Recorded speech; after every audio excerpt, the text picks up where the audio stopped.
आज मैं यूटेरिया का बिहार दरोगा का मॉडल प्रैक्टिस सेट का सीरीज़ शुरू कर रहा हूँ। इसके 2 वॉल्यूम आए हैं। यह वॉल्यूम 1 है, जैसा इसमें ऑलरेडी मेंशन है। इसमें टोटल 15 मॉडल सेट्स हैं। देखिए, इसमें कुछ इम्पोर्टेंट टॉपिक्स हैं, जो महत्वपूर्ण टॉपिक्स हैं उसको इन लोगों ने मेंशन कर रखा है कि जैसे इतिहास में हड़प्पा सभ्यता, मौर्य वंश, गुप्त वंश, ये प्राचीन इतिहास की बात कर रहे हैं। बौद्ध जैन धर्म, राजवंश संस्थापक, उनकी राजधानियाँ, महत्वपूर्ण विदेशी यात्री। उसी तरह मध्यकालीन भारत में गुलाम वंश, खिलजी वंश, तुगलक वंश, मुगल वंश। ये सारे इंपॉर्टेंट टॉपिक्स हैं जिनसे बराबर क्वेश्चन पूछे जाते रहे हैं जीएस में। आप इनको ज़रूर देख लें और इन टॉपिक्स को अच्छे से कवर कर लें। इसमें टोटल, जैसा कि मैंने बताया कि टोटल 15 मॉडल सेट्स है और हम लोग मॉडल सेट नंबर 1 से स्टार्ट करेंगे अभी। तो चलिए शुरू करते हैं। तो जैसा कि देख सकते हैं आप लोग, ये सामान्य अध्ययन जीएस का पहला मॉडल है। अब हम लोग एक एक करके इसके क्वेश्चंस के बारे में डिस्कशन करेंगे। पहला क्वेश्चन है, सिंधु घाटी सभ्यता के बारे में इनमें से कौन सा कथन सत्य है? तो सत्य ये होगा कि सिंधु घाटी सभ्यता के लोग कपास के उत्पादन करने वाले पहले व्यक्ति थे। ऑप्शन हो जाएगा ए। सेकेंड क्वेश्चन है, जैन धर्म के 3 रत्न त्रिरत्न में शामिल हैं। ऑप्शन होगा इसका ए, सही विश्वास, सही ज्ञान और सही आचरण। तीसरा क्वेश्चन है, चोल अभिलेखों के अनुसार जैन संस्थाओं को दान में दी जाने वाली भूमि को कहा जाता था। इसको बोला जाता था पल्ली छादनम। ठीक है। नेक्स्ट क्वेश्चन है, विशाख दत्त द्वारा रचित मुद्रा राक्षस कौन सी भाषा में लिखी गई है? इसका ऑप्शन हो जाएगा सी, संस्कृत। निम्नलिखित में से किस शासक के शासनकाल में भारत का पहला मुद्रा रुपया मुद्रित हुआ था?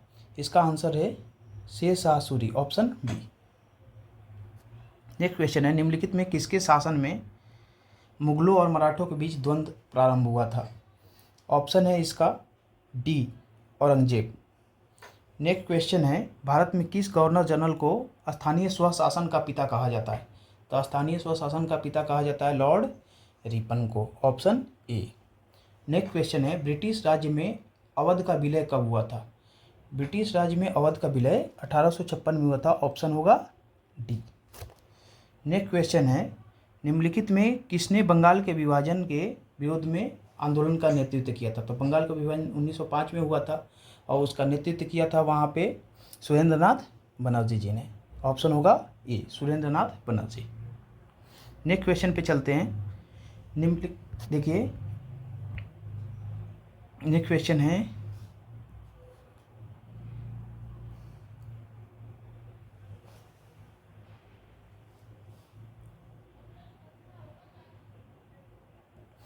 ठीक है।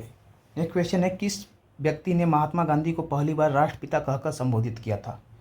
ऑप्शन होगा सी, सुभाष चंद्र बोस ने। नेक्स्ट क्वेश्चन है, सत्य शोधक समाज की स्थापना हुई थी? तो ऑप्शन हो जाएगा ज्योतिबा फूले द्वारा 1873 में। नेक्स्ट क्वेश्चन है, अटला देवी मस्जिद का निर्माण किस शासक के द्वारा किया गया था?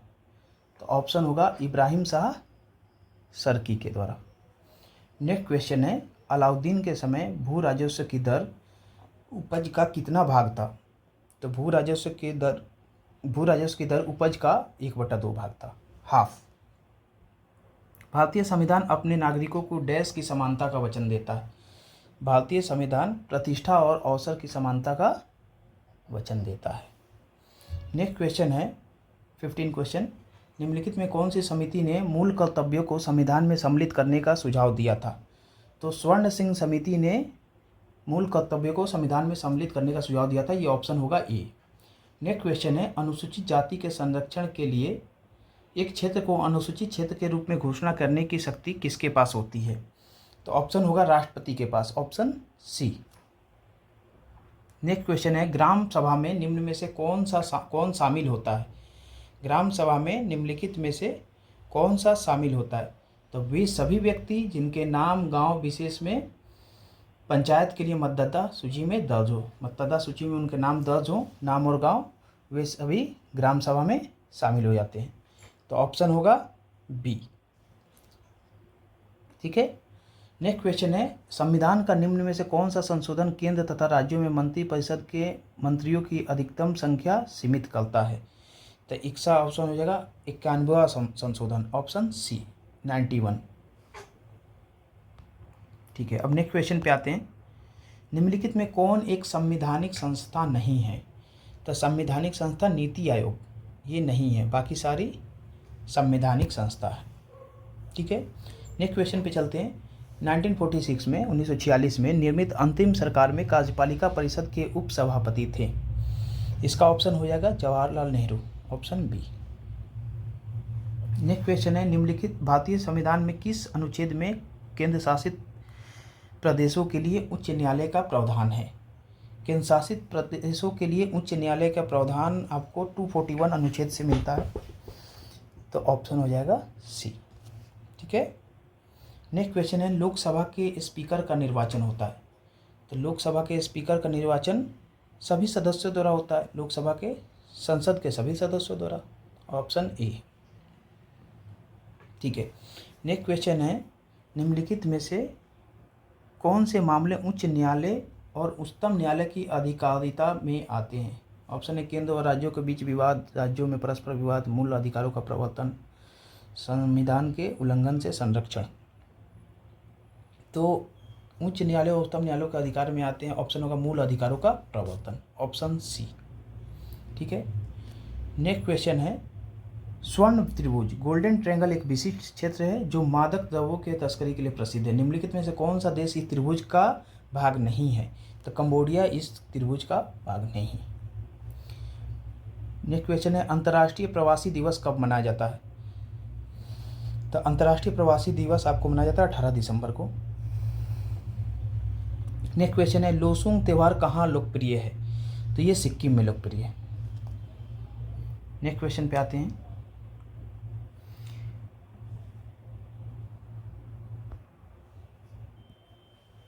योनेक्स कप किस खेल से संबंधित है? तो योनेक्स कप बैडमिंटन से संबंधित है। नेक्स्ट क्वेश्चन है, सूरजताल झील किस राज्य में स्थित है? सूरजताल झील आपको स्थित है हिमाचल प्रदेश में।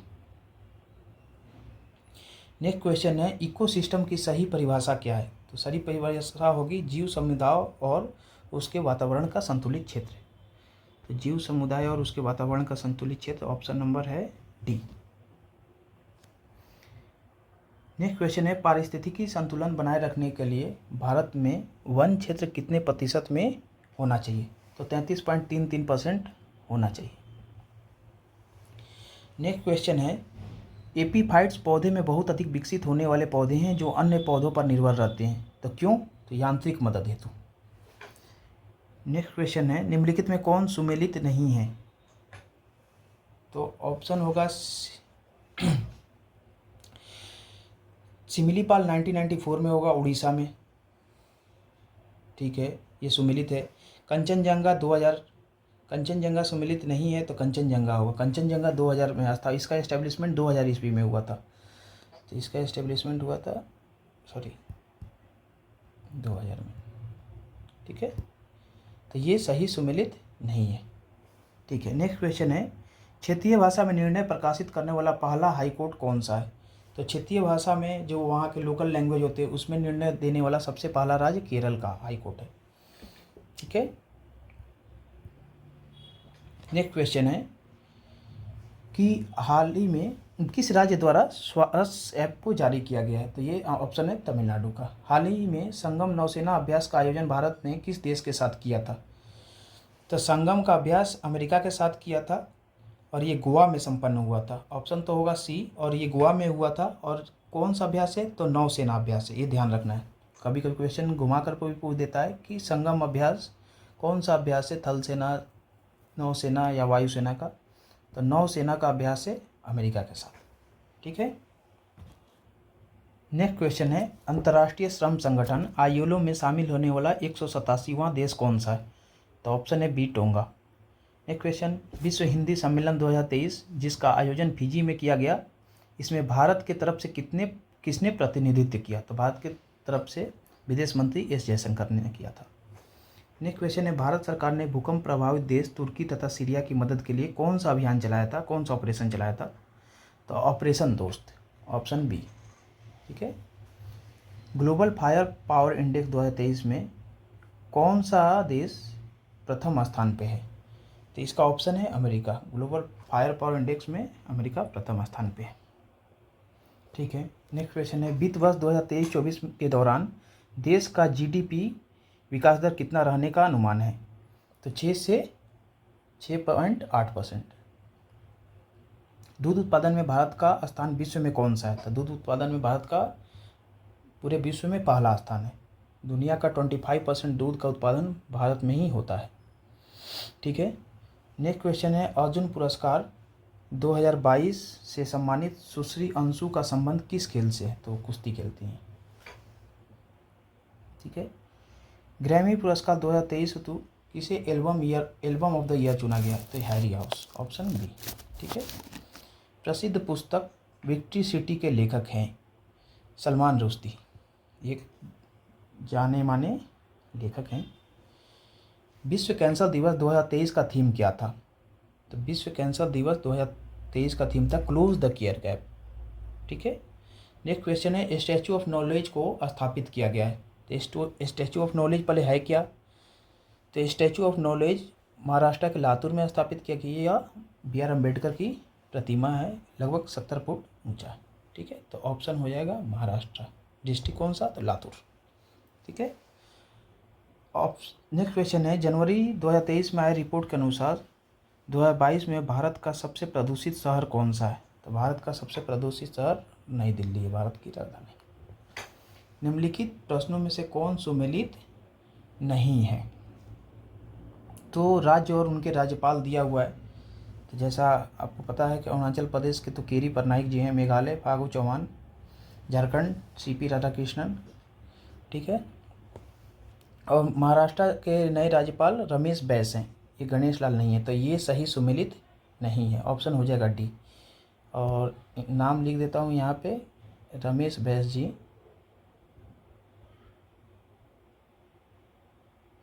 रमेश बैस जी।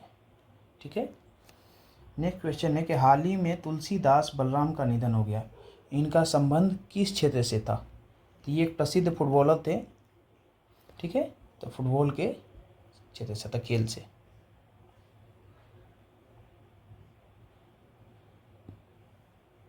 ठीक है, नेक्स्ट क्वेश्चन है, भारतीय प्रतिस्पर्धा आयोग के नए अध्यक्ष कौन सा है?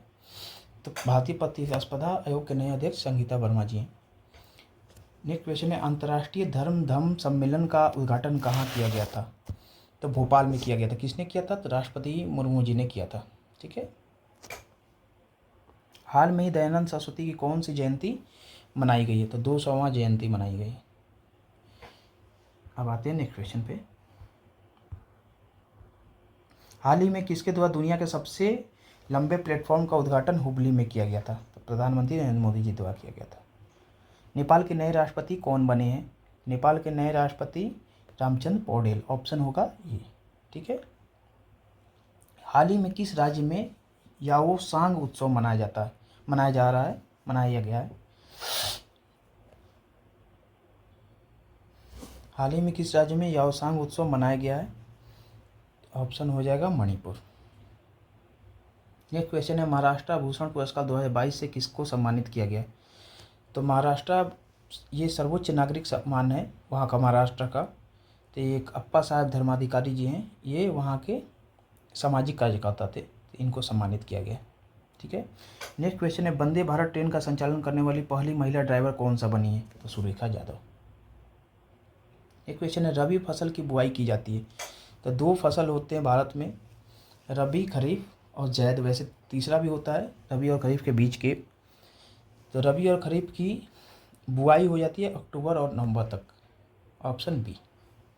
नेक्स्ट क्वेश्चन है, जूट उत्पाद में अग्रणी राज्य है? तो बंगाल में सबसे ज़्यादा जूट उत्पादन होता है।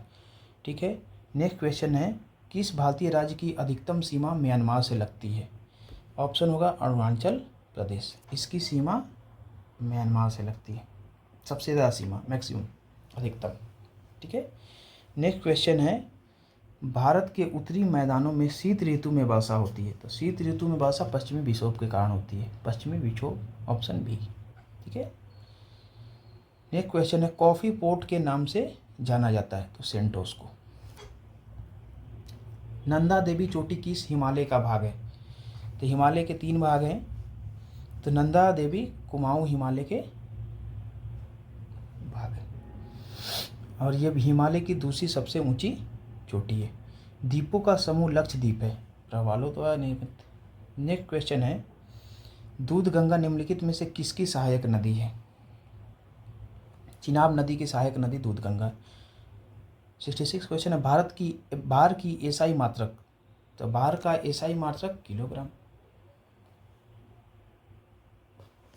सॉरी भार का एसआई मात्रक पूछा, तो एसआई मात्रक न्यूटन में ये करते हैं। वेट हो जाता है, weight is also a force.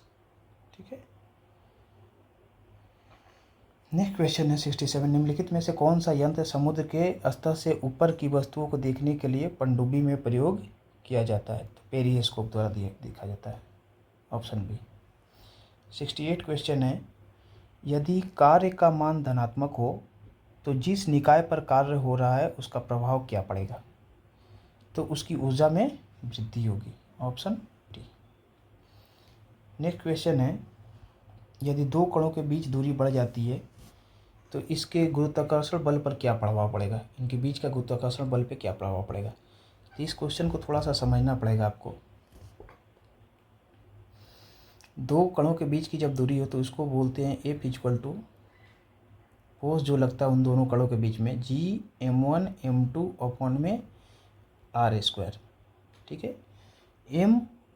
m होता है पहले बॉडी का, पहले ऑब्जेक्ट का द्रव्यमान, m2 होता है दूसरे ऑब्जेक्ट का द्रव्यमान, r होता है उनके बीच का डिस्टेंस। तो ये बोल रहा है कि अगर कणों की दूरी बढ़ जाए, मतलब r बढ़ जाए, r अगर ये नीचे बढ़ जाए तो क्या होगा? फोर्स क्या हो जाता है? फोर्स घट जाएगा, तो फोर्स का प्रभाव कम पड़ जाएगा। ठीक है। तो ऑप्शन हो जाएगा बी, कम हो जाएगा, ऑप्शन बी कम हो जाएगा। ठीक है। ये होता है, एक और बात बता दूं कि ये एफ होता है ग्रेविटेशनल फोर्सेज, गुरुत्वाकर्षण बल। तो ये फॉर्मूला ध्यान में रखेंगे। इसको और एक्सप्लेन करना चाहें तो कर सकते हैं। नीचे नीचे जैसे भी आर का मान बढ़ेगा फोर्स का मान घटेगा। ठीक है। तो जैसे जैसे आर बढ़ेगा फोर्स कम होते जाएगा, और आर घटेगा तो फोर्स बढ़ेगा। ठीक है। नेक्स्ट क्वेश्चन है, उत्प्रेक्ष बल और भार कार्य करते हैं हमेशा विपरीत दिशा में। ठीक है, विपरीत दिशा में। नेक्स्ट क्वेश्चन है, निम्नलिखित में से क्या तरंग की विशेषता नहीं है? 71 क्वेश्चन है, आयाम, आवृत्ति, तरंग दैर्ध्य और माध्यम। तो तरंग की विशेषता नहीं है माध्यम इसकी विशेषता नहीं होती। निम्नलिखित में कौन सा विकल्प रासायनिक परिवर्तन है? तो दूध का दही में परिवर्तित होना रासायनिक परिवर्तन है। नेक्स्ट क्वेश्चन है, निम्नलिखित में से कितने परमाणु की अविभाज्यता के बारे में निम्नलिखित में से किसने परमाणु की अविभाज्यता के बारे में बताया था? तो सबसे पहले डाल्टन ने बताया था कि परमाणु अविभाज्य है। ठीक है। पर फर्दर आप लोगों को पता ही है कि है ना, परमाणु बाद में भी विभाज्य हो चुका है इलेक्ट्रॉन, प्रोटॉन और न्यूट्रॉन के रूप में। निम्नलिखित में से कौन सा सामान्य ताप पर द्रव अवस्था में रहता है? सामान्य ताप पर द्रव अवस्था में गैलियम रहता है, रूम टेम्परेचर पे, नॉर्मल टेम्परेचर पे। निम्नलिखित में से कौन सा किसी धातु का इलेक्ट्रॉनिक विन्यास नहीं है? देखिए ऑप्शन तो होगा B26, पर थोड़ा सा मुझे एक्सप्लेन करना पड़ेगा इसको।